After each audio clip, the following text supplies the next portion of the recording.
Hi hello அனைவருக்கும் வணக்கம். உங்கள் மகேஸ்வரன்.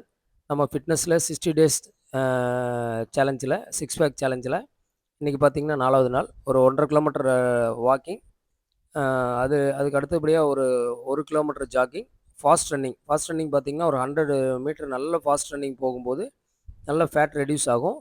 நல்ல சொட்டிங் நிறைய தண்ணி வழியுங்க, வேர்வை வழியும் போது நல்ல உள்ளே இருக்க கலோரிஸ்லாம் எரித்து வெளியில் வர ஆரம்பிச்சிருங்க. நல்ல ஃபாஸ்ட்டாக ரன்னிங் போகணும் நம்ம போகிற மாதிரி. அதுக்கு அடுத்தபடியே பார்த்திங்கன்னா எப்படி வேர்க்குதுன்னு பாருங்கள். அதுக்கு அடுத்தது வார்ம் அப் பண்ணிக்கோங்க. நல்லா வார்ம் அப் பண்ணிக்கிட்டிங்கன்னா பாடி நல்லா ஃப்ரீ ஆகிடும். வார்ம் அப் பண்ணிக்கோங்க. வார்ம் அப் பண்ண பின்னாடி ஸ்கிப்பிங் பண்ணுங்கள். மெயினாக ஸ்கிப்பிங் வந்து நம்ம இந்த டைம் 75 கவுண்ட்டு 3 செட்டு 75 கவுண்ட்டில் 3 செட் போடுறோம். 3 செட் போட்டு அதுக்கு அடுத்தபடியாக பார்த்திங்கன்னா நம்ம வந்து உடம்ப நல்லா டைட் பண்ணுறதுக்கு, வயிறு பகுதியை டைட் பண்ணுறதுக்கு இந்த எக்ஸசைஸ் பண்ணுங்கள். இப்படி பண்ணுறதுனால டைட் ஆயிருங்க. இது மாதிரி பயனுள்ள தகவல் தெரிஞ்சுக்கணும் நம்ம சேனலை சப்ஸ்கிரைப் பண்ணிக்கங்க. வீடியோ பார்த்த அனைவருக்கும் நன்றி. வணக்கம்.